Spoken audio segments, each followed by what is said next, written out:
Biosciences, Assam Royal Global University. As we know, all of us are passing through some very hard-hitting time due to Corona pandemic. But we must keep on moving with positivity and keep on learning. It is said that great historical progress always happens after major disasters. So during this pandemic period, it is necessary for us academicians to continue our duty of learning and teaching.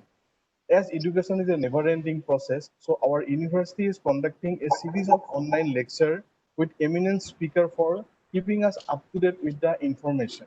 Thus, on a brighter side, this lockdown has provided us with an opportunity to look into some of the important things that were previously maybe ignored in the industry, economy, or even in the academic sector. Before going into the details of this webinar, let me first introduce our university, the Assam Royal Global University. The Assam Royal Global University, situated at Gauhati, is a leading university of Northeastern region. Committed to maintain exceptional undergraduate and postgraduate instructions with experienced faculty and world-class infrastructure and facilities, Royal Global University is one of the finest universities of the country. The faculty members work closely with the students to solve major scientific, technological, and social challenges. RGU ensures that its students are transformed into well-rounded, industry-ready individuals who are equipped to make and leadership responsibilities. Such objectives are being achieved with constant effort and motivation of our Honorable Vice Chancellor, Sir, Professor S.P. Singh, sir. I welcome you, sir. Professor S.P. Singh has been associated with Royal Group from its inception in 2009 as the founder director of the institution. He further moved to the MET Education Group in 2013 and joined as a senior vice president academic of the group and was responsible for functioning of 6 MET campuses situated in different parts of the country and abroad. He also served as the founder vice chancellor of MET University Chhattisgarh for almost 2 years before joining Assam Royal Global University in November 2016 as the founder. Professor Singh, the university has been ranked #1 private university of Assam by Education World within a span of just 3 years. He is a geologist, a MBA, and a law graduate with PhD in strategic management. Sir has been actively involved in various social and cultural activities since his university days. With his brief introduction, I request Sir to make an opening remark. Over to you, sir. Thank you, Dr. Anup Malakar, Professor Mahanta, uh, and all my faculty colleagues, Dr. Anuradha Devi, Professor Buragohai, first of all, he has just joined, I have seen him now, and all those faculty members from Department of Chemistry, Royal School of Applied and Pure Sciences, and in general from the University, Royal Global University and Gauhati University. And most important, dear participants, they may be young research scholars, PG students, UG students, and also maybe young faculty members. Basically, this I'm very happy to note that somebody is going to talk on this topic, and which is very close to my heart. And I personally have felt that kind of situation when I got myself involved in research way back in 1989-90 in the Department of Geology, University of Lucknow, with very limited resources. But today is not the time to express my feelings or maybe express my, sorry, express my uh, feelings about that part of my life where actually the resources were very, very limited 35, 30 years back. But I think I would say that I never felt any problem of the resources, neither for starting the research nor for completion of the research. Only resource we found difficult to find was the human resource, means expertise in the area in which you want to do research. If the person is not available to support you, that may be your guide, that may be your co-guide, that may be other eminent researchers of your area, then it becomes a little, because you cannot create a human, but then you can very well get machines in and around your university and your department. So that was the gist of what I felt, and I fared through very well. So this topic is very important. I think uh, end of the webinar, we'll be able to understand that how to go about it, how to start research with very limited resources, how to create projects with the meager resources, because Royal Global University, or for that matter any new university, and I established 2 more universities of MIT, nowhere resources are available in abundance. We have a facility in Royal Global University also, and other universities where I worked, and I know that we have a fundamental thinking and support in the name of seed money to each and every department. That seed money concept is well known to everyone, but that seed money is basically being given not for a particular project, but seed money has been given for research, where you can do some kind of basic research and basic experiments. Based on that, you develop a project for submission in DBT, DST, ICT, or anywhere in the country, so that the seed money is being utilized for development of project and development, not for your individual publications or individual research, which seed money is not for that purpose. But seed means that it will grow into a big tree. So that seed money is being provided by Royal Global University. I think most of the universities provide that seed money.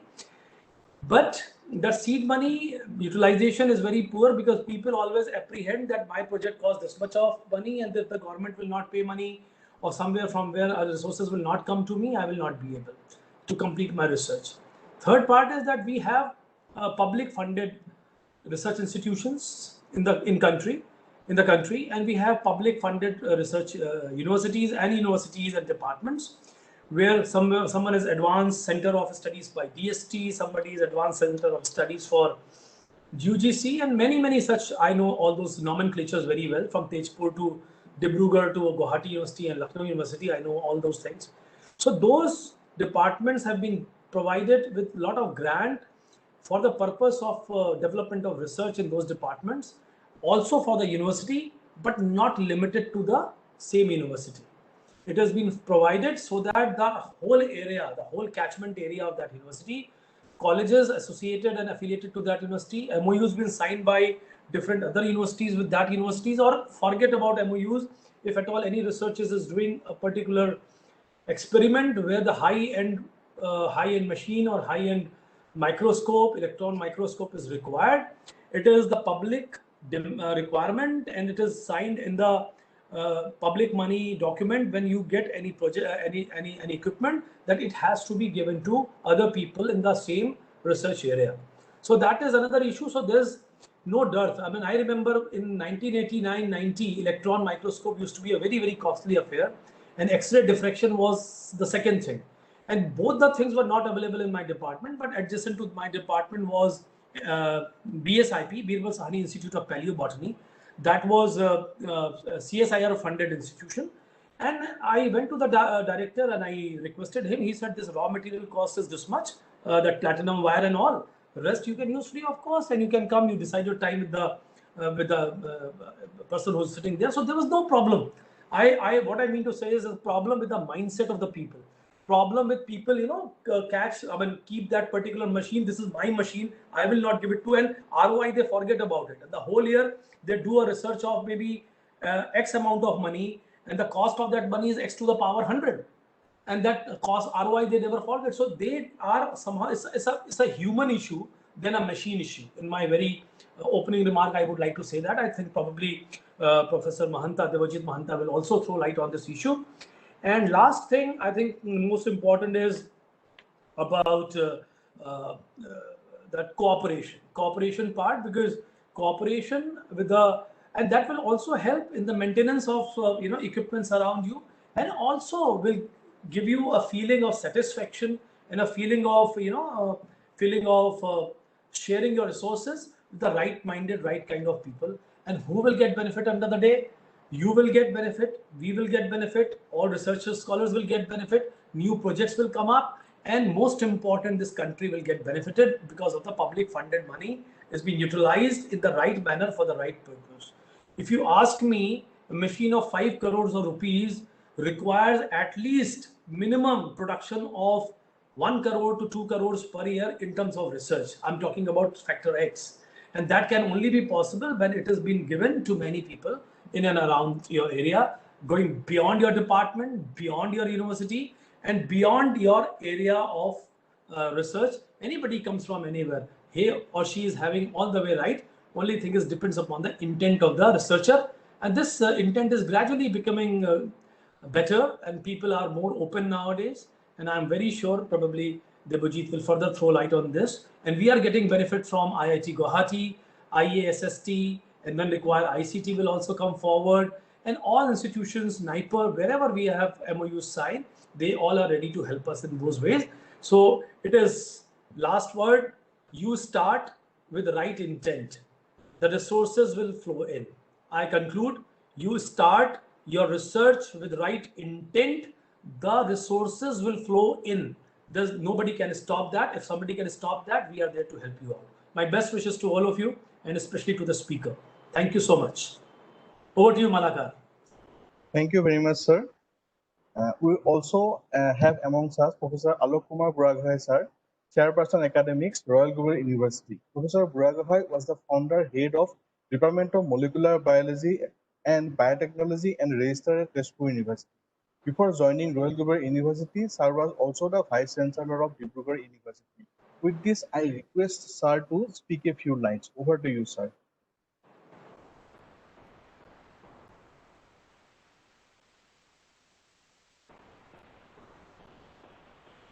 Unmute yourself, please. Sir, voice not coming. Unmute. Sir, voice is.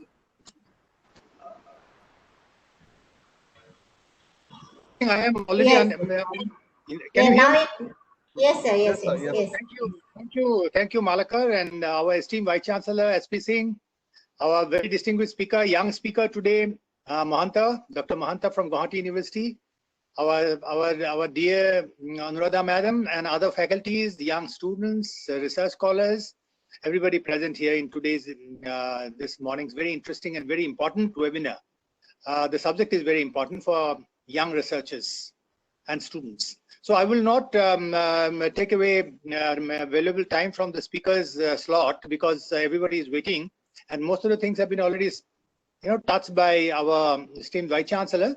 The only thing is, what is very important is the resource that is unlimited and infinite with us to do research is your passion, yes, your right kind of attitude. What he said as the mindset. So we must be passionate about doing research. We must be able to inculcate the faculty of critical thinking. Without critical thinking, without deep thinking, you cannot get anything. So you cannot imitate research also. Research is something which has to be original, which has to be very, very innate in you, the researcher. And I would subscribe to what Professor SP Singh said.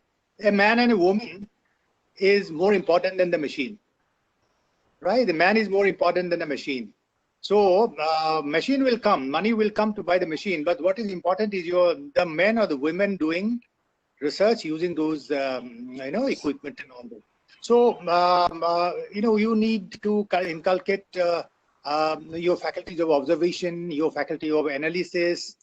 These days it is very easy. We are in our days, those research methodology was we have to develop our own research methodologies. Now we have full-fledged courses. So this generation of students are highly beneficial. Advantages because they have not only support of the bench, but also they have the support of the protocols, the methodology for how to do research and all that. So I think we will be looking forward to the experience of Dr. Mahanta, and especially he comes from a research background which is one of the best in the world, IISc Bangalore. So we should also not only inculcate good research practices and how to develop good research attitude, but also at Royal Global University, what is very, very urgently and immediately required is the process to be initiated for a very good, strong, intense research culture. That culture takes time, and we have to begin now. So thank you very much for giving me this opportunity to express my thoughts. Welcome, Dr. Mahanta, and thank you, Anup Malakar and all others. Thank you. Thank you, sir. Now quickly moving to the main agenda of today's webinar. Today, we have amongst us Dr. Debajyoti Mahanta, Assistant Professor, Department of Chemistry, Gauhati University, to speak on a very relevant topic, how to start scientific research with limited resources. Dr. Debajyoti Mahanta did his PhD from Indian Institute of Science, Bangalore, on this topic of synthesis and environmental application of polyaniline and its nanocomposites. After finishing his PhD, he has joined Department of Chemistry, Gauhati University as assistant professor. He has been constantly involved in research field since then and published more than 19 research publications in International Journal of Report. He is collaborating his research work with many esteemed institutes such as ISC Bangalore, JNCSR Bangalore, IIT Guwahati, Testu University, and NIT Meghalaya. He has backed a scientific project from organizations like UGC, DST, and STEC. Sir has also been involved in state-level chemistry Olympiads since 2011. He has been the resource person of many science popularizing programs arranged by Society for Chemical Education Assam. He has involved as a reviewer in changing the in-text questions of 3 books published by Pearson Education. With his diverse knowledge, I'm sure all of us will be highly benefited from his words. With this, I welcome you, sir, once again. Before starting the session, I request all the participants to mute their audio and turn off their video. You can post your queries and questions in the chat box. A feedback link will be given in the chat box for e-certificates. Over to you, sir.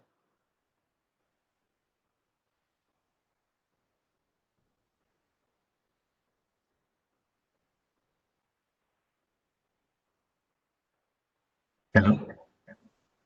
Yes, sir, you're audible. Uh, Thank you, the organizers. I thank Honorable Vice Chancellor Sir, Singh Sir.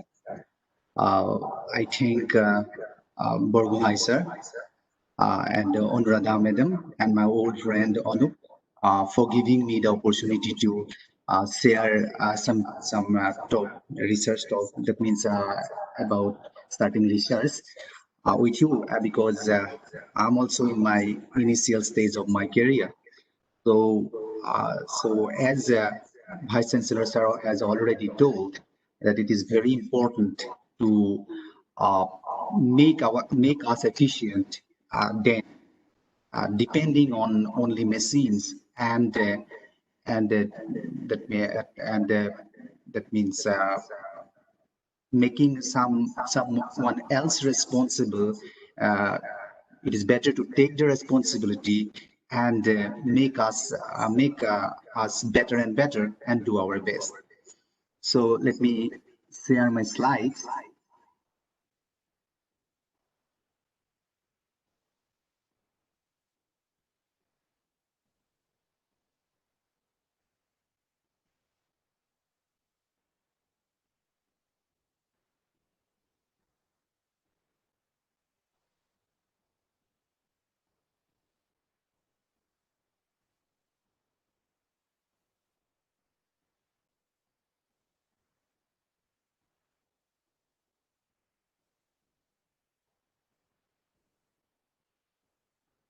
Okay. So the topic is how to start scientific research with limited resources. Actually, this is the problem faced by most of us, particularly in our state, that we have uh, some limited resources, and with that resources, we have to start some fruitful work. So when I prepared my talk, the target audience, I took the target audience as undergraduate students, postgraduate students, PhD students, and my young faculty friends.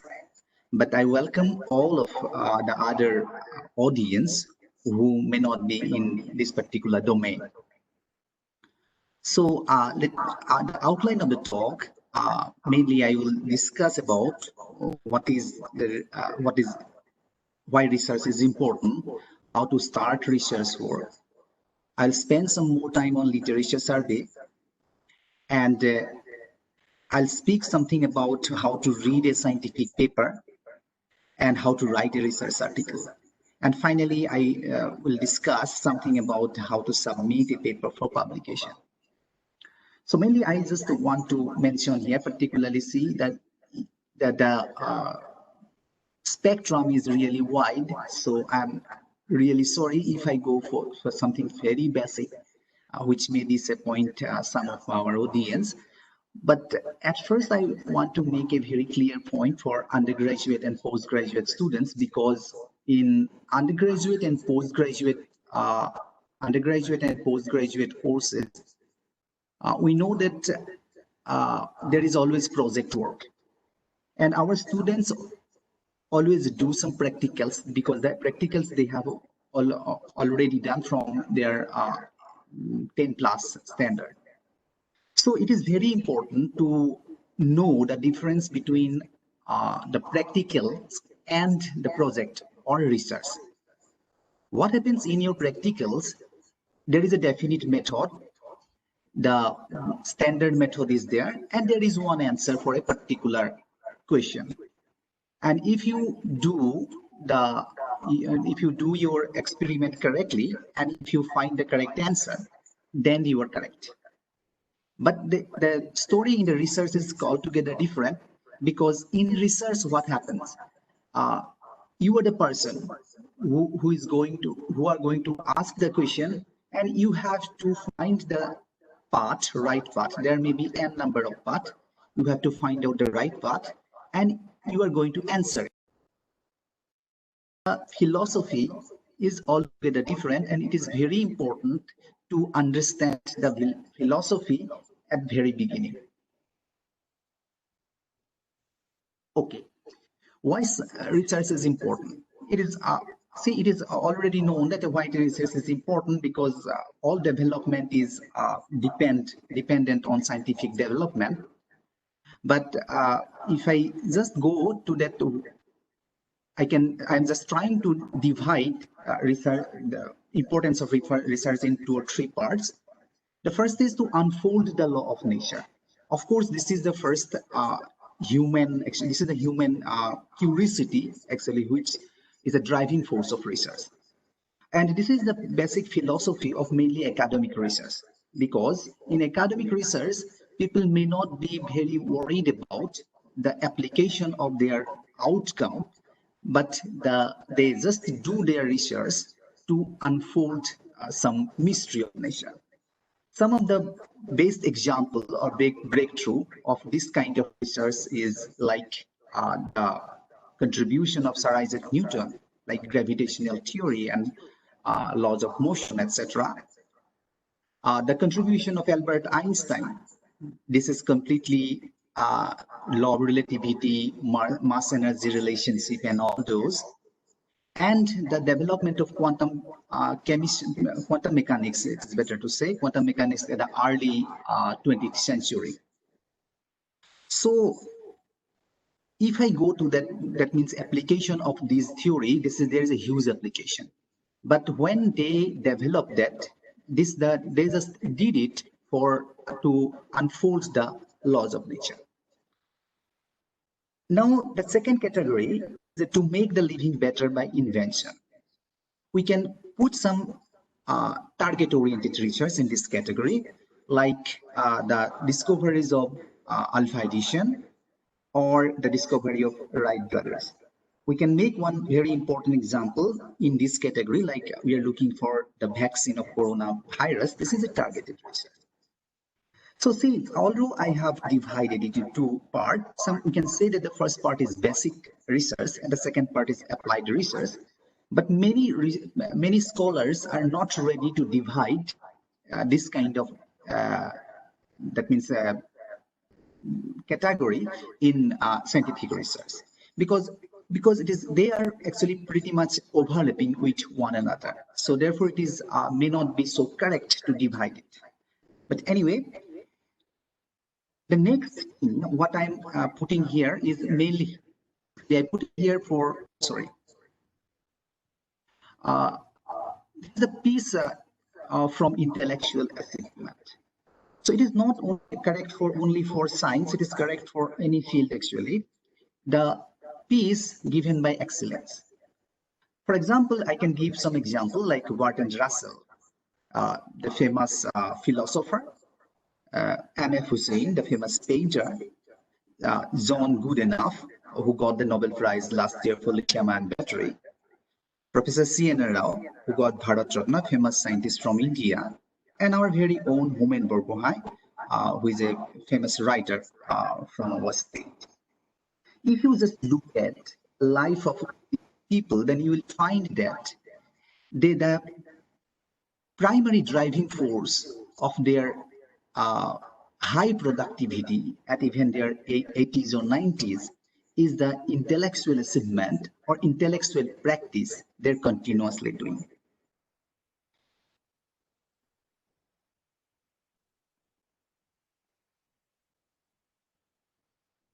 So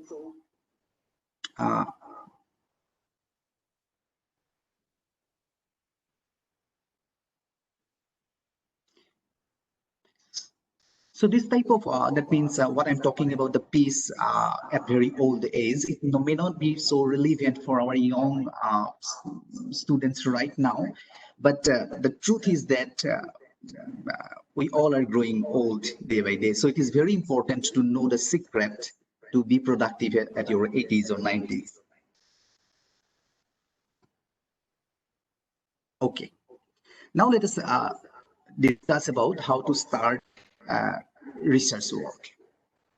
See, this is true for all category. That means from undergraduate, postgraduate to a faculty member at a different level. Generally, undergraduate and postgraduate level, the topic is given by the advisor, but as a faculty member, you need to choose it. But how to choose it? There is not a definite path to choose it, but some points I want to mention here, which may be take into account when you choose your own topic. Number one, the topic should be interesting for you. The topic must be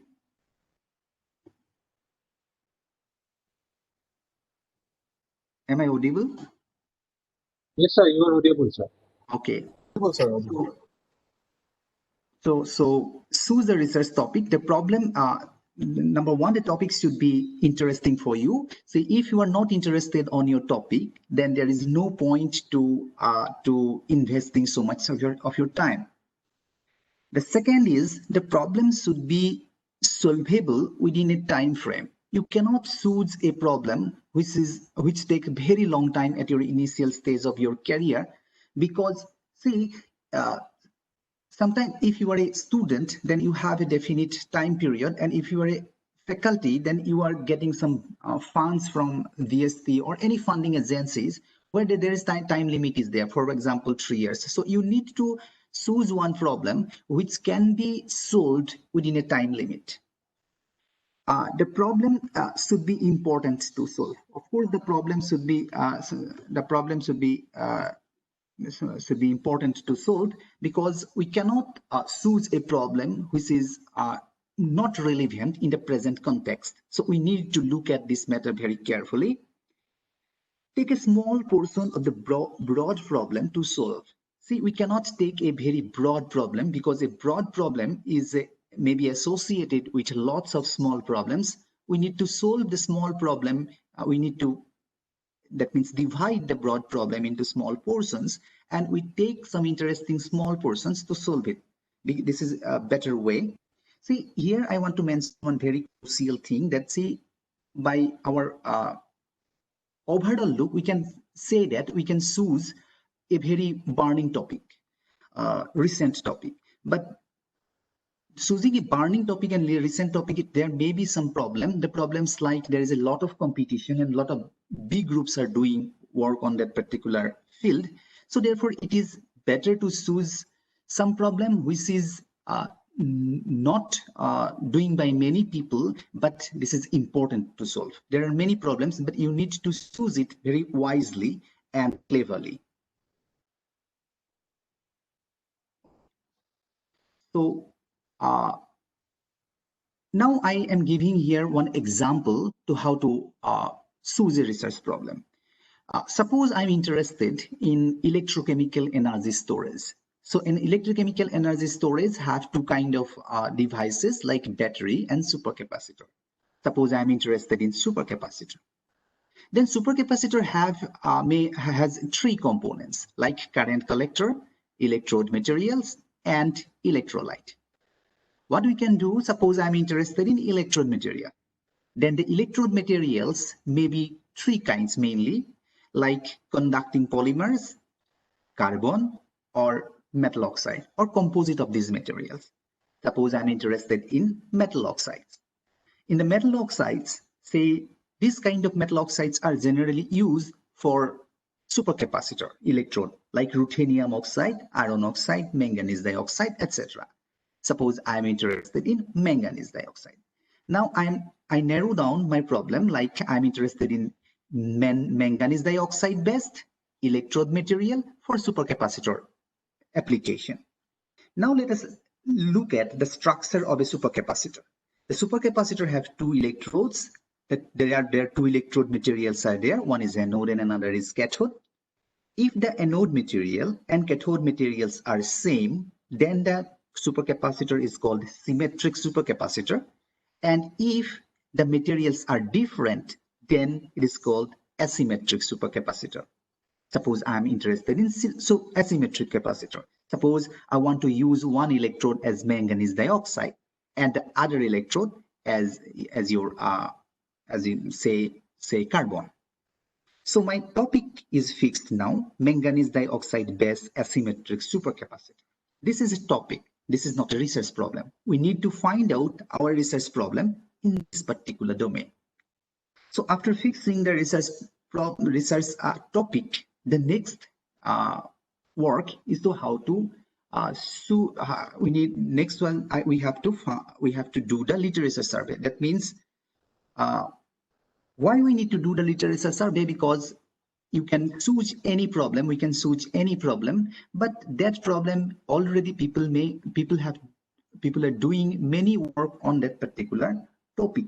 So we need to know the existing knowledge in that particular field. So what is the existing knowledge is important in this particular case. So to know the existing knowledge, we need to do extensive literature survey. And there, if you just look at the literature, there are thousands of documents related to that particular topic.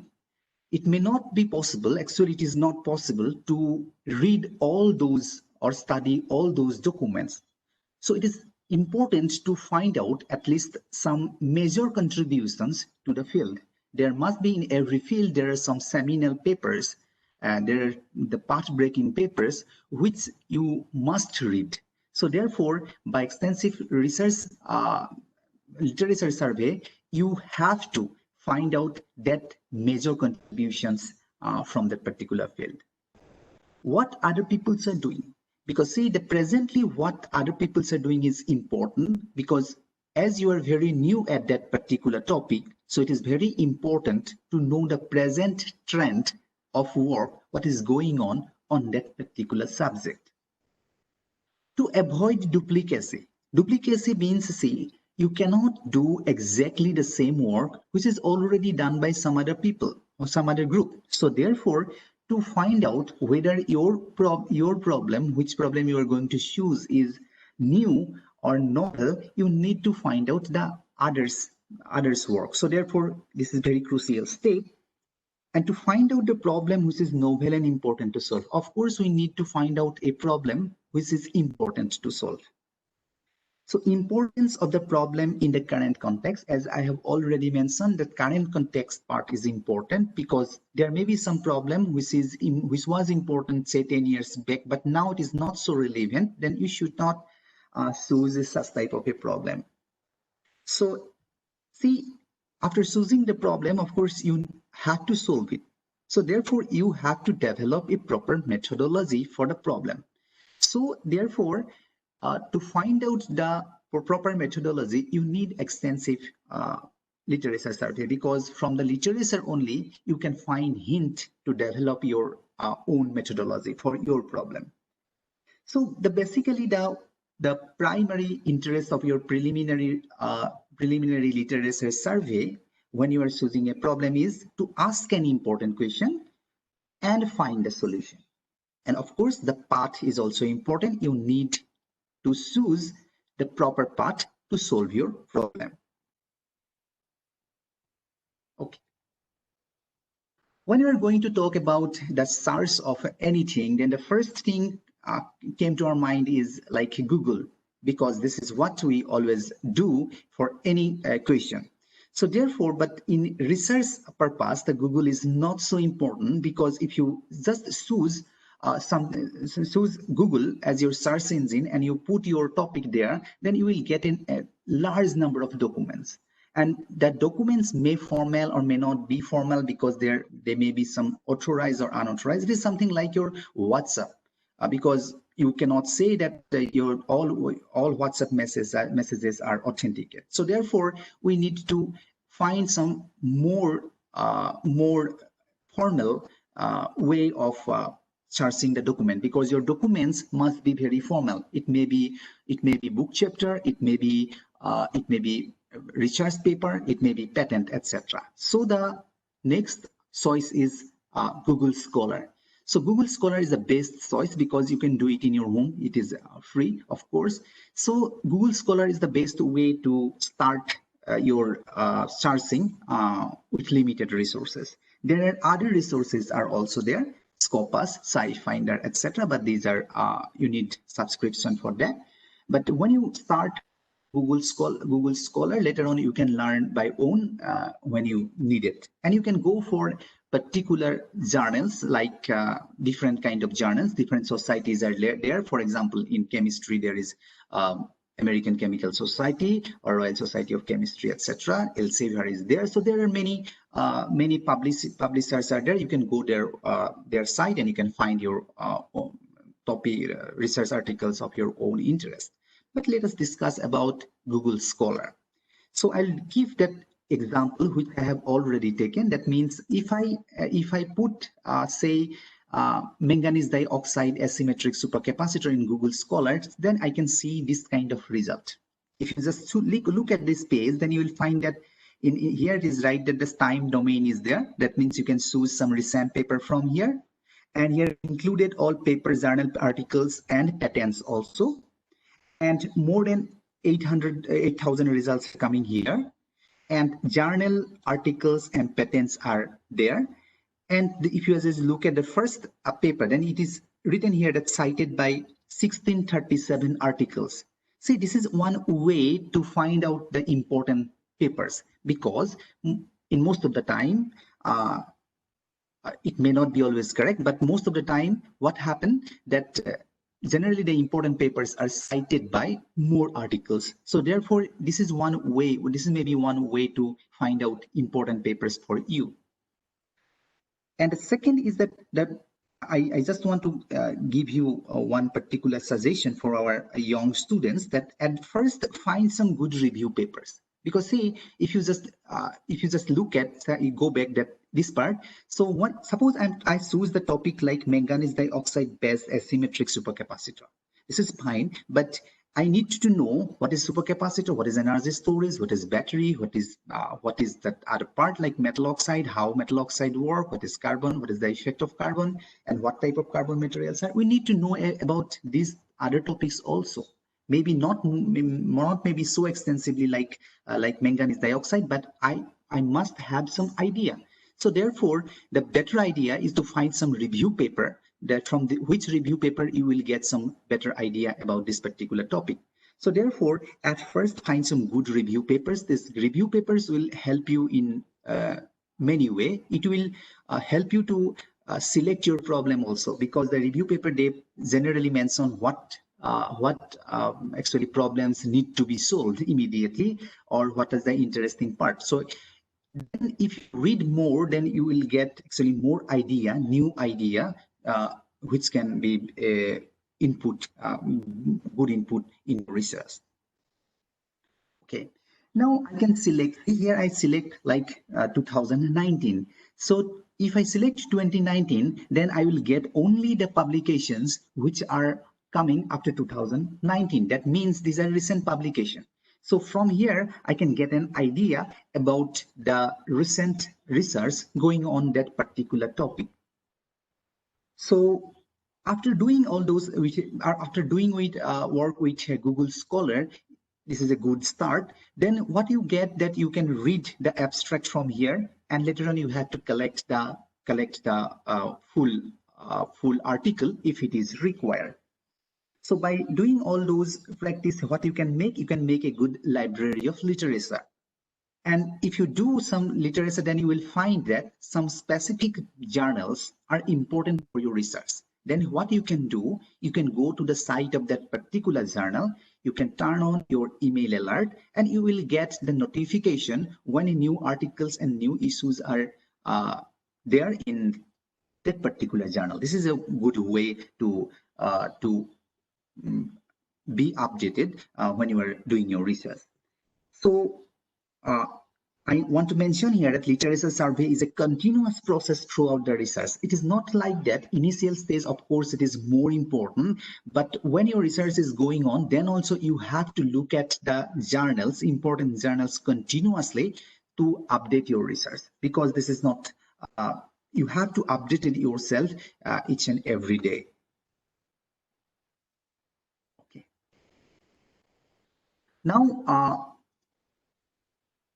so now types of research articles, there are many types of research articles, but they are research articles. They may be literary or communication. They may be review article. So the review article is more like a book chapter. So when you read a review article, then you will get an overall idea about a particular topic. And research article is actually a particular research work on a particular problem. So this is very important to know how to read a research article. Generally, our young students are generally not happy when they read their first in the initial stage of their research articles, because they're used to read the textbook. There is a difference between read a textbook chapter and a research article. Because see, when we read a textbook chapter, then our intention is to understand each and every line written in that particular textbook chapter. But the research article is altogether different, because here the author is writing that particular paper in a particular topic with a long time of research. So it may not be possible for you or me to understand each and every part of that particular research paper. If you get 40%, 30%, sometimes you should be satisfied with that part only. Therefore, if you are not getting all the information, if you're not getting all the information properly, or if you not understand the whole paper, then don't be disappointed, because it is like that only. So let me just talk something about the structure of a research paper. So the research paper have this structure, something like that. That means title and keywords and so on. So here I'm going to talk about how to read a research paper. That means that, therefore, as I have already told, that it is different than a textbook chapter. So therefore, the reading is also something different in this particular case. So it has title. That means title is the that means one-liner for your whole research article. That means if you want to summarize the whole research article in one sentence, then this should be your title. Then the keywords. If the title is failed to accommodate all the important words of your research paper, then you can put it in your keywords. Okay. Then abstract. Abstract is a summary of your whole research article. So therefore, this abstract will contain the summary. This generally the abstract is less than 250 words. Then introduction. The introduction contains the background knowledge of that particular topic. It will give you that what other people are doing, and what is the difference of that particular author, and what is the difference in approach, why their approach is important, and so on. Then materials and methods and experimental sections are there. This is actually completely, they discuss about the methodology, what methodology they are using, what experimental setup they are using to get their results. Then results and discussion. This is the heart of your research paper, where tables and figures and all those are there, and they justified their finding, and they discuss about their results, and all those things are there. Finally, there is a summary or conclusion, where they conclude their finding and they show some future prospect of their work in the present context. And finally, acknowledgement. Acknowledgement is a very important part, because the acknowledgement, if you are writing a paper, then in the acknowledgement, you can put you have to put the name of the funding agencies and those people who helped you throughout the research if they are not authors. Okay. And finally, the references, all the references you need to put, which you have cited in your research article. So when you read a research article, at the beginning, you can read the paper in the order as it is written. Okay, you will just read it from the top to bottom. Because why? Because then only you will understand that what is the structure of this particular paper. But it may take some long time. So when you are actually familiar with the structure of the paper and you have to read some paper, then it is important to read more and more paper with short time. So therefore, there is a better way to read it. So I'm going to discuss those part now, which is important, which may be important for our PhD students and young faculty friends. So this is one way. There may be many ways. I'm just that means I'm just telling one way which is effective for us actually. So you can. The first rule is that you can leave the article at any time, because see, if you find that that article is not important for you, then you can leave it at any time. So we can divide that whole process into two parts. The first part is phase 1 and phase 2. If the phase 1 tells you to read the paper, then go to the phase 2. At first, you read the title. If the title is interesting for you, then go for keywords and then abstract. If you read the abstract, then you will get an idea actually what is going on in that particular paper. Then directly go to conclusion. So it may be some unusual, it seems some unusual, but if you read the abstract and the conclusion, then you will get an overall idea about the paper. So this idea is maybe sufficient to decide whether you should read that paper in broad or not, because you have that information now. So you know that what they have discussed in this particular paper. If you need more, then only you go for the phase 2. Okay, in phase 2, if suppose the paper is important for you and you go for phase 2, and phase 2 is actually important. The first part is a look at the figures and tables with caption. So this is very good way. So if you read some of the papers, then you will understand that what type of methodology actually people are using. So after some experience, only if you look at the paper figures and caption and tables, etc., you will already get 90% what is going on that particular paper. And if it is interesting for you, then you read the paper from introduction and then result and discussions. So therefore, if these figures and tables if you can leave the paper after looking at the figures and tables also, but if the figures and tables allowed you to read the paper, then you read the paper very carefully, and then you decide whether if it is interesting for you, you want to adopt that particular experimental section, one part of that particular experimental section, or if you want to develop your methodology based on that particular methodology, then you read the experimental section and you read the paper maybe several times. So by this, what will happen? You can narrow down your search. Some papers are very important for you. Some papers are important but not so important, and some papers are not important for you. So this is the way to read a lot of papers within short time. Okay.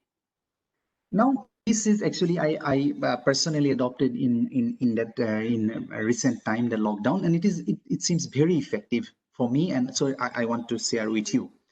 So it is important to take notes from the paper. Suppose if you read a paper, then it is very important to take notes from that particular paper, because you cannot read that particular papers again and again.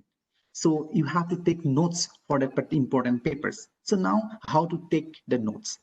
So I can suggest one way. That means you can make a Word file for a particular paper, and that Word file, this type of points are there. The first one is title. You write the title here.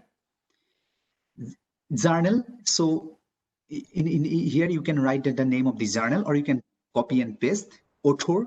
This also you can copy and paste. Year and volume. You can copy paste that particular thing.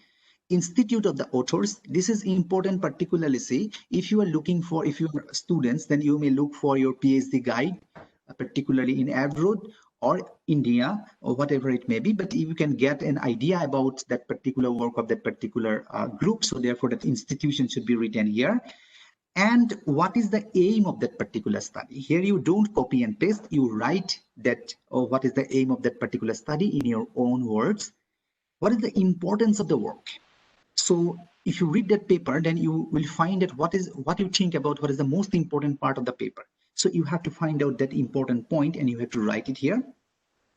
And if it is required, then what is the approach? That means to get the data. And what is the approach or method to analyze the data? You can write those part if it is required. And what are the key findings? This is important. If you can write it in points or in a small paragraph, that what is the key finding of this one? And is there any limitation? See, this point is important because if you look at the paper, in science, the critical analysis of any finding is very important. You should look at that particular paper from different angle.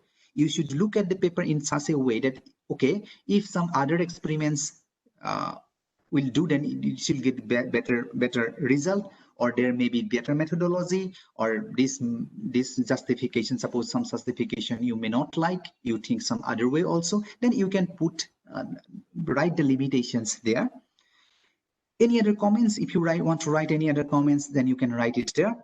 And are these experiments are possible in our laboratory? If you wanted to do some kind of same kind of work, then you just write that whether it can be done in your laboratory. Suppose it can be done 60%, 80%, or 30% even. You have to write it. Okay, 30% I can do in my laboratory, and I can take help from others, from collaborators, or by requesting someone else, and you have to write it those things there. And 14 point is important. In reading that paper, you may have some new idea. That new idea may be anything. If you have any idea, that you just write it there. So don't ignore any idea like by considering it is a stupid idea, because any idea is a good idea. Okay, so therefore this part is important. If you just look at this particular list, then it may appear pretty difficult for you, but write very that means very shortly. You cannot write it, say this should not be more than 2 pages. So therefore you cannot write too much. So very little amount of writing you have to do. You have to make your point very concise. So therefore this is important. So why this is important, the next slide it will be clear. That means if you do this one, then it will help you to understand the problem. Because see, you are trying to learn actually critical analysis of a scientific paper. You are developing your observation capability by doing all those practice. So therefore this will help you to understand the problem in more deeper way, and it will help you to look at the same problem in different way. Make a quick revise after long literature survey. Suppose you are doing 3 months of literature survey, you have read hundreds of paper. After reading hundreds of paper, at least you have 100 word files, and you no need to revise all those papers. So you just go through your that 100 files, and you will get an idea what is going on in that particular time. Write a project report. When you have to write a project report, this is very important, because I just want to remind you that you are writing all those things in your own language. You are not copying and paste from anywhere. So therefore, this is very important resource for your project report writing. Write a review article. If you want to write a review article, then those documents will help you. And same thing, like write a book chapter, write your own research paper. In your own research paper, many justifications are needed for your experimental results. And in the introduction part, you have to discuss all relevant work. So those things will help when you are going to write your own research paper. Write your thesis. If you're PhD students, after all, you need to write a thesis. So writing a book chapter also important in this particular. I have probably read it twice anyway. So write a project for research grant. For my young friend, it is very important to write a research grant. For the research grant writing, also you need to provide the like international, what is the international contribution in the particular field, what is the national contribution and so on. So therefore, those will help you to fix the problem as well as to write a good proposal for research grant. So finally, work as a reviewer. See, if you are if you're doing research, then same time you need to work as a reviewer also. So when you review a particular paper, so your critical analysis of a particular paper is very important. So it is better to learn that critical analysis of any scientific finding from your early age. Okay. There are some more resources like ResearchGate, Academia Edu, even in Facebook, Insta, or Twitter. You will get different groups, scientific groups, and actually they are very helpful. ResearchGate is very helpful. If you have any problem, they will the people working on the same field will help you to find the solution, and even you can also share your expertise with the others. So this is a good community platform. So you can use those platforms for your better understanding of research and better exchange of ideas. Okay, next is you need to now you are ready with your that means literacy survey. You will fix your problem also, and now what you have to do now. How to fix the problem? That means if you after doing all those things, you will find out a suitable problem. Suppose I have find out. Suppose my problem is something like that: the effect of morphology or effect of crystal structure in the manganese dioxide in asymmetric supercapacitor. Like that, you can find out a suitable problem by reading all those things which is unsolved and which is actually important to solve. Okay.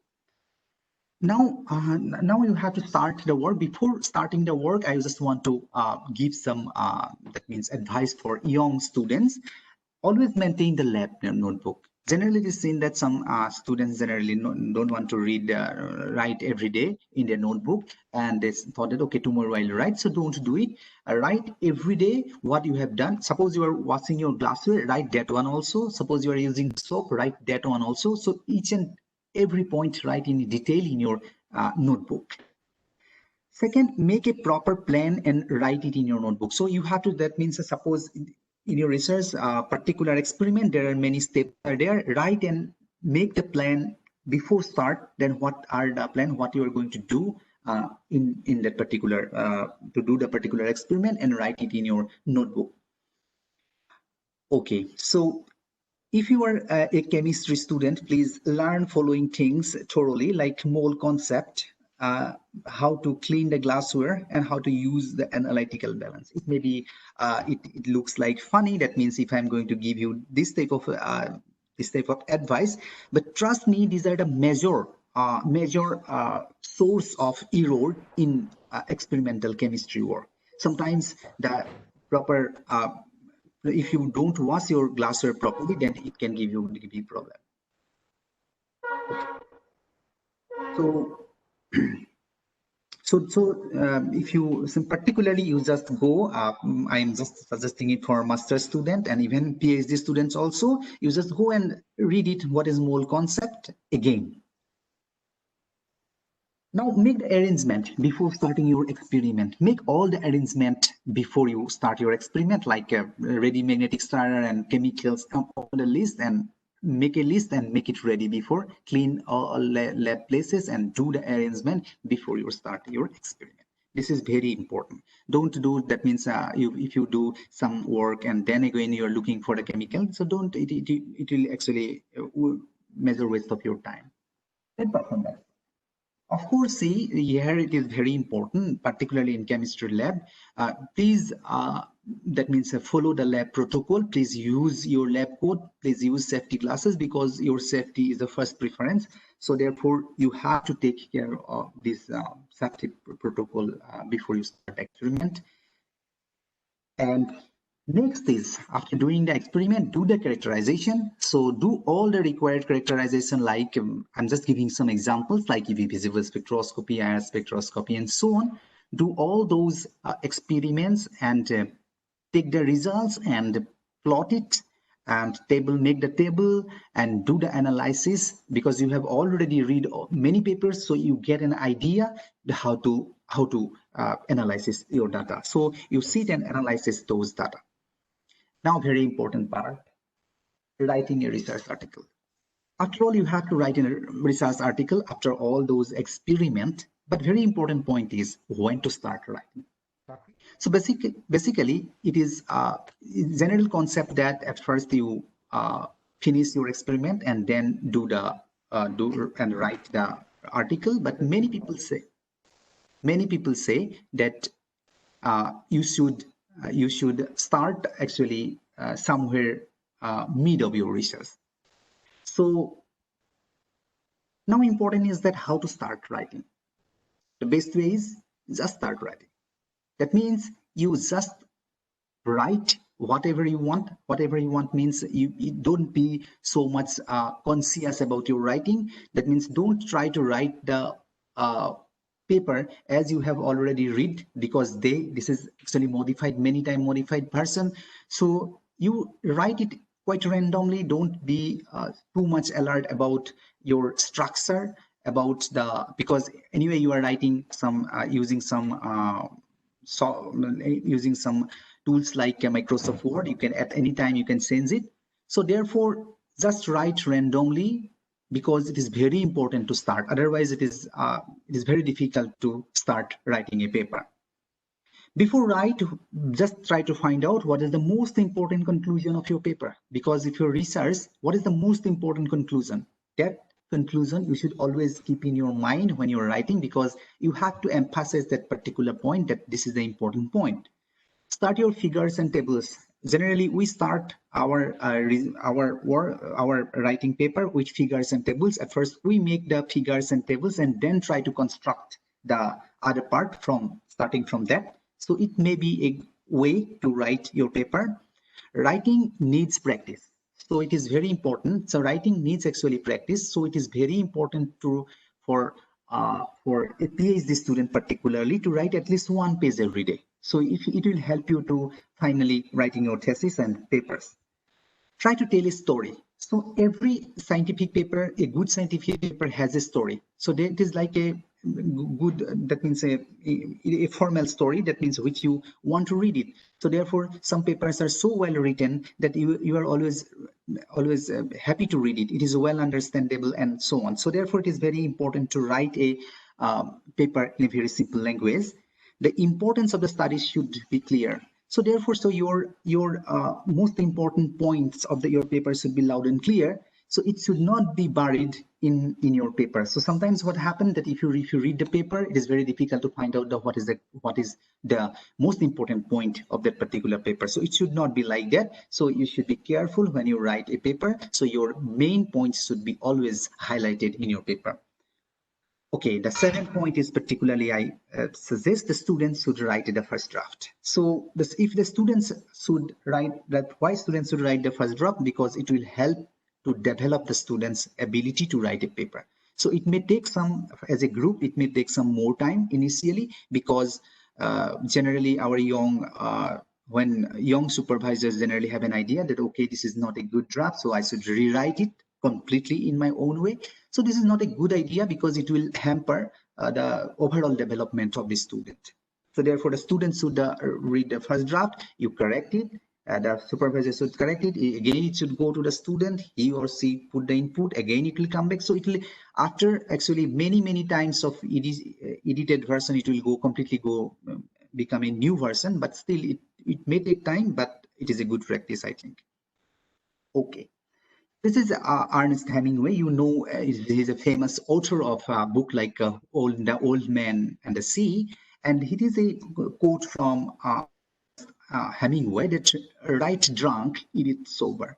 Although it is, of course, it is controversial. Even some people say that this is not told by Hemingway, because Hemingway always wrote in the morning part and he never drank and write. But this is not the important thing. The important thing is that the meaning of this particular sentence is even more deeper and more relevant for writing a research paper. Because see, why? Because you are allowed to put your random thought in your first draft.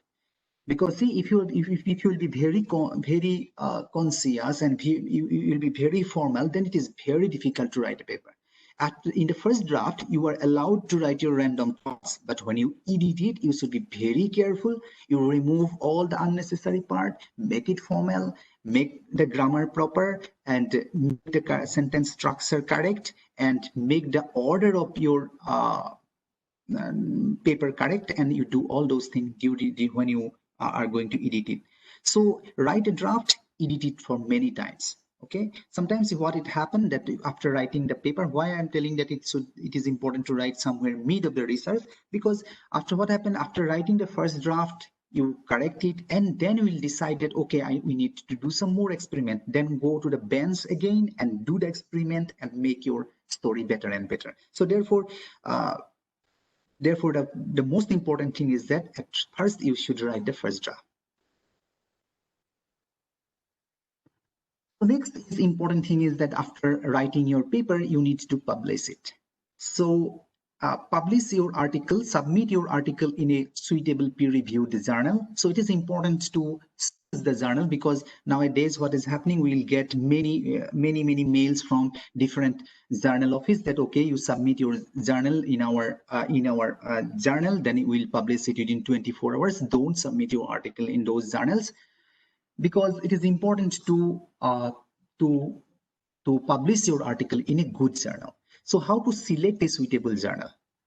So you will get an idea from your literature survey. So when you do your literature survey, then you will get that the work you are doing, the type of your work you are doing, and what type of journals publish this kind of article. Then you will get a very good very good idea about the proper journal for your article, and with experience you will get a very clear idea that where you should submit it. And tools like Elsevier Journal Finder. So you can take initially the help of Elsevier Journal Finder. If you want to publish your paper in Elsevier, then this is a very good way. That means you have to put your title, abstract, and keyword. Then the software will suggest some journal where you can submit those articles. Okay. So now, as I have already told you that what is peer review process. The peer review, it is important to understand the peer review process, because what is happening actually in peer review process, the authors, at first the authors submit their paper in a journal office. At first, the administrative screening is there. The administrative screening is generally, it is not a scientific screening. They just look at the order of the paper and order of the structure of the paper, etc. And they, if some error is there, they generally send back to the author for correction. And after if everything is okay, then the journal office will send it to the editor-in-chief. The editor-in-chief will look at the paper. If he find it suitable as the scope of the journal or type of the audience of the journal, then he will send it to a associate editor. If he or she does not find it suitable, then he or she may reject it. The associate editor generally look at the paper more carefully. What is the standard of the paper? Is it fit with the standard of the journal, and so on? And what is the scope of the paper, etc. If he finds it suitable, then he or she forward it into 3 reviewers. And those reviewers are actually, particularly these are experts in your field. Those experts will carefully review your paper. And if they find it suitable, or they can put their comment, they can put some corrections, etc. They send the feedback to the associate editor. Then the associate editor look at the reviewer report, and his own or her own decision, they put the final decision whether he or she will accept the paper or reject it. And most of the time, what happened that the reviewer suggests some revision, and they send the author the manuscript for revision. The author revised it and again send it to the associate editor. If everything is fine, then your paper will be accepted. So this is a general way of a peer review process, and it takes actually some time. Generally, if it is very fast then it will take generally 1 or 1.5 months, and sometimes in some journal it will take even years. So it is very long process. Okay, so at the finish, I just want to. I have already covered all the topic. Now let's just at the final stage. I just want to again put the same problem: why the world need good scientific research. So, okay, look at the picture. This is the developed countries. You just say developed architecture. You give good food and a good car, good lifestyle, good gadgets, etc. These all are contribution of the development of science. So we are in that stage with the contribution of science. But in the same time, we should not forget the other picture of this world, because it is the same time we have this picture also. We have poverty, we have hunger, we have water problem, we have pollution, we have all those problems in our society.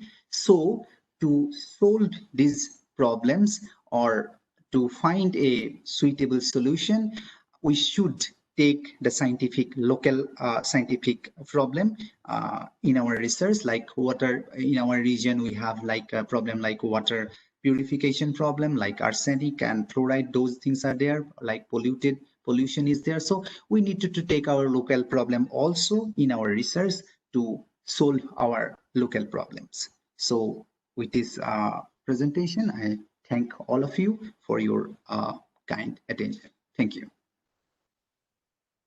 Thank you very much. A very nice presentation, sir. I'm sure all the participants, especially the UG and PG students and the new research students, will be highly benefited from your talk. So we have a lot of queries lying in the chat box. With your permission, I will put some questions within limited time frame. Is it okay? Yes, fine. So the first question is, sir, could you please give some insight into the different research grants for young faculty members and how to apply for them? Okay. Am I audible? Yes, very much. There are actually, it depends on actually in what field you are working. Basically, if you are working in general science or engineering, then DST is a good platform. And DST have different scheme. It has schemes for young researchers also. And DBT also giving fund if your research is related to bio-related work. And mainly the DBT and DST are the major funding agencies for basic and applied research. I'm talking about the government funding. And again, you have funding in CSR also. CSR also giving some funding, but the amount is not so high. If your work is related to materials, or you want to develop materials like for defense work or defense related, then the DRDO can also help you, and you can get research grant from ISRO also. So there are many funding agencies actually, and it depends on what topic actually you are working. It is largely dependent. If you are working on bio, then some different kind of funding agencies are also there. So the next question is, how to proceed with research in a new university that involves sophisticated analytical techniques? Okay. So probably the question is that, okay, so see, this is very crucial actually. If you don't have any research facility, particularly say sophisticated analytical system, means analytical techniques, that means if you should actually do at least 50% work in your laboratory. And if you want to some analytical techniques, then there are some national labs are also there. If you are working on nano work, like a nano device and all those things, then there are two central facilities, mainly in IIT Bombay and IISc Bangalore, they have sophisticated technique facility, all techniques they have. You have to, there is the procedure, their training is also there. So you can approach them and you can write to them. They will give you some training, and those, by following those training, you can actually assess their support, and it is free. So you can look at those possibilities.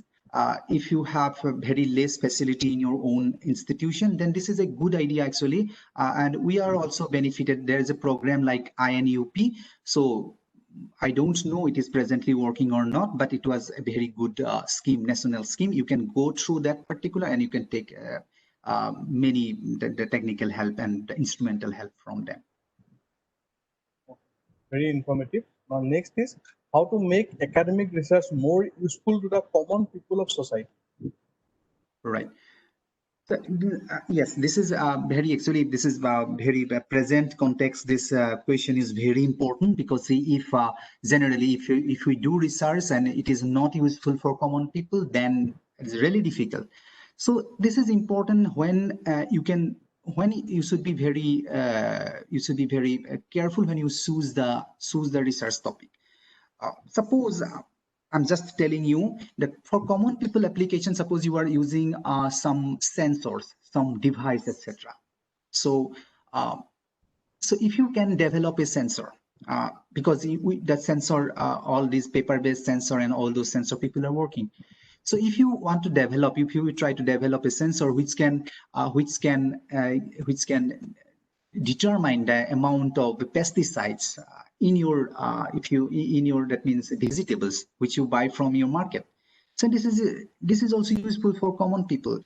If you suppose people are telling that some medicines are given, some more chemicals are there in some vegetables, and you can determine those type of you can develop sensors like that, and you can take the problem like removal of from that means arsenic or fluoride from water. So this type of research problem you can take. But the most important thing is that, see, there are two parts. To help the common people, after all, you need to give them a product. Okay, so therefore you need a very good collaboration with engineers.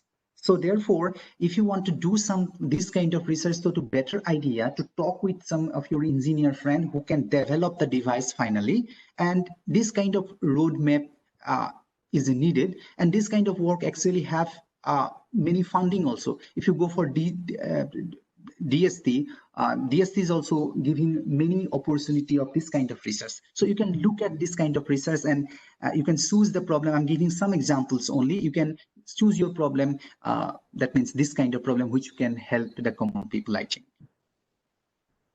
So, son, there's a question from one of our students that publishing in high impact journal always comes with high APC. So, sir, publishing our paper in a low impact journal is effective. Please, can you repeat the question? Yes, sir. Publishing in high impact journal always comes with high APC. So, publishing our paper in a low impact journal is effective or not? See, if you look at, see, the impact factor is not the only tool to that means to find an article whether it is effective or not. There are many articles, there are many research work which are published in a low impact journal, but they got the Nobel Prize even. So therefore, the high impact journal publication is not very, although it is good for your career if you can manage some good impact factor journal, but most important thing is that the importance of your research. If your research is important, if your finding is important, if you publish in some low impact factor journal, of course the journal should be prestigious. So low impact factor journal also, if you publish it, then people will find it and recognize it. So no need to worry about too much about the impact factor. So you can publish it in good journal, means it may have different impact factor. Okay. There is a question. Sir, we used to see every university or research institute used to publish lots of journal papers every day. But more than 80% of these publications are not contributed to industrial needs or innovations, which are needed for market. Where does the disciplinary exist according to you? Okay, the question is, can you just repeat it? Yes, yes. We used to see every university research institute used to publish lot of journal research papers every year. But more than 80% of these publications are not contributing to industrial needs or innovations, which are needed for the mankind. Where does the discrepancy exist according to you? Okay, look at this one. See, I agree that many of the work may not be useful for the present time context. But see, as you mentioned, particularly the academic institution, so what happened that many invention may not be useful at the present time, but it may be useful for after some time. So therefore, don't go for the directly application that I'm getting something and this is applicable for now. So this is not the proper idea actually, because those kind of research are going on particularly in industry. Okay, because the industry is target oriented research, so they're putting lots of money, but in academia you are not getting so much money to drive your research. Of course, some research work are going on nowadays which are actually application based, so those are you can get many of academia research which go to the product also. But as you have already mentioned that most of the academic research, that research papers are not useful for industrial use. So it sometimes what happen, it may useful after some time. So we should be passionate with our work. We should try to develop our work. So one day it will definitely someone will pick and it will be useful for society. Hello. Yes, yes. Hello. Yes, yes, audible. Yeah. Okay, so there's another question from one of our students actually. She said that, do you need to have a general knowledge about the nature, reactivity and uses of almost all the commonly known acid, base and other reagents? It's a student question. Sorry? Do you need to have a general knowledge about nature, reactivities and uses of almost all the commonly known acid, base and other reagents? Okay, see, generally we'll see, is it very hard? It is very hard to know about all the chemicals you're using. So basically what we do, that means when you are working with some common chemicals, of course you need to know what is the reactivity of sulfuric acid or nitric acid or sodium hydroxide, which are very, very common. But some less common you may not know, but you have to go to the literature and you have to check it when you are going to use. You should check the literature. Most of the time you have to check the literature. So to memorize all these things is not possible, of course, but you should know some common, like sodium hydroxide, you know it, of course. Sulfuric acid, you know it. So those chemicals probably you know it, but it is not possible to memorize the characteristics of all the materials. Okay, so probably one or two questions more will take. There's a question: how important is the contribution of simulation and modeling software towards traditional experimental research work in the laboratory, especially from publishing point of view? Okay, see, of course, this is a very important area of research, computational science or computational chemistry simulation. Because see, what happened if you do one experiment, because in science you have to do many trial and error. So basically, if you are not allowed to do many experiments because it is time consuming first, and second, you need a lot of expenses there. So if you have n type of possibilities, suppose I'm doing work on, say, supercapacitor, and I want to know about the materials, suitable materials for supercapacitor. So in that particular case, there are thousands of materials. We cannot bring each and every materials and test it. So in that particular case, the simulation helps you a lot, because the simulation can be done, and many people do simulation, and they'll found out the possibility of some material. They narrow down the possibility, and they told that, okay, this property, this material may have this property, so try. Then the experimentalist can pick that particular material and they do the experiment. Actually, this is happening in real case. So the last question, I will take. There are a lot of questions due to shortage of time. I'm just cutting it short. The last question is how to minimize the uses of highly toxic reagents in academic research. Right, this is very important, and particularly I like this question because, see, it is very important to use the toxic chemicals in research, and generally this is a present trend of research. Now, efficiency does not mean that it gives very good results. Efficiency means that it should be environment friendly, it should be health friendly. So therefore, it is actually going on. People are not using harmful chemicals in their laboratory. Even in our laboratory, we always try to use water as a solvent, and generally if it is not water, we are generally not happy. So therefore it is general trend of nowadays people are not using harmful chemicals. Like you will not find benzene using nowadays in laboratory. So this is actually happening, but in some cases, like some organic labs, etc., some unavoidable causes, they are using some chemicals which are actually a little bit harmful, but they are trying to all community is trying to reduce the use of harmful chemicals.